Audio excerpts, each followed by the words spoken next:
Welcome back to Propel After School Art. We're working with Alexander Calder. Most people know Alexander Calder for his mobiles. Today we're going to work with his stabiles. Alexander Calder grew up in Philadelphia. He is the son of an artist, from his father to his mother to his grandfather. So art materials were everywhere. Scraps of paper here, paint here, bits of metal. His father was a famous sculptor. Many of his sculptures you can see in Philadelphia. His mother was a portrait artist. So he was very familiar, but they did not want him to go into art. They knew it's a tough life because they had done it, so they wanted him to go to college. And he went to college to study math, which became very, very helpful with his sculptures. He also learned engineering, which because of his sculptures moved, this also proved to be very helpful. So today we're going to gather up our materials to make a sculpture called a stabile.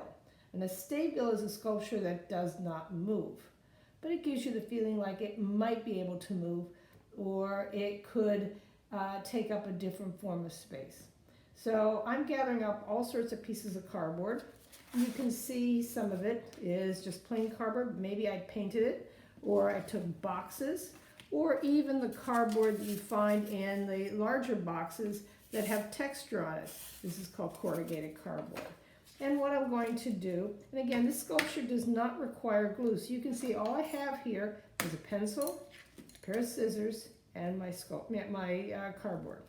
What we're going to do first is start making shapes. Now, I could draw shapes here, maybe something like a flower, or a triangle. And also if you're learning your math skills, you might want to say, well, what's this shape? And you say, well, I'm drawing a rectangle today, or I'm drawing a circle today. So I'm now going to cut these out, and I'm going to make lots and lots of shapes.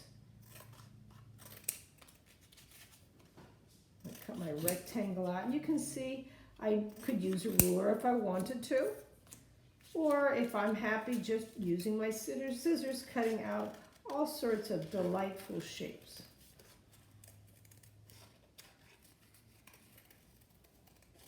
And keep cutting here. Now, before I started, I cut some other shapes here already. As you can see, I have my shapes cut here. You can see some rectangles, some biomorphic shapes. Biomorphic organic shapes means it's not a rectangle, it's not a mathematical shape. It sort of has a free form shapes here. Even, the old boxes. So you can see lots of shapes have been cut already. Next I'm going to do is to cut. Just not big cuts, but just cut into my cardboard. This is going to make interlocking shapes. You can notice I don't have glue. I've run out of glue a long time ago, but I still want to build a sculpture. So the only way I can build a sculpture is by using my shapes. Let's see, here's some good shapes over here that I may want to use. And I'll keep cutting these interlocking. And again, if you're familiar with this, it sort of looks like connects. A lot of people here have used connects. And Sandy Calder would have loved Legos or connects because he was a big fan of toys. He loved toys his whole life and used a lot of toys. You can see these cuts that I made are what's holding my sculpture together.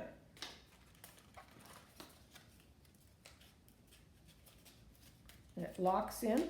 Now I can start adding my other pieces. I need some more cuts on this one.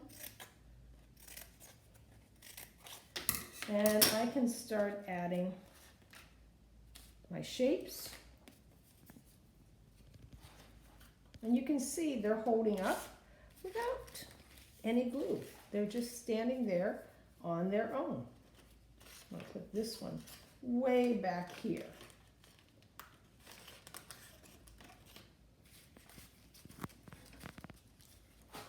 And I'll put more of these on together.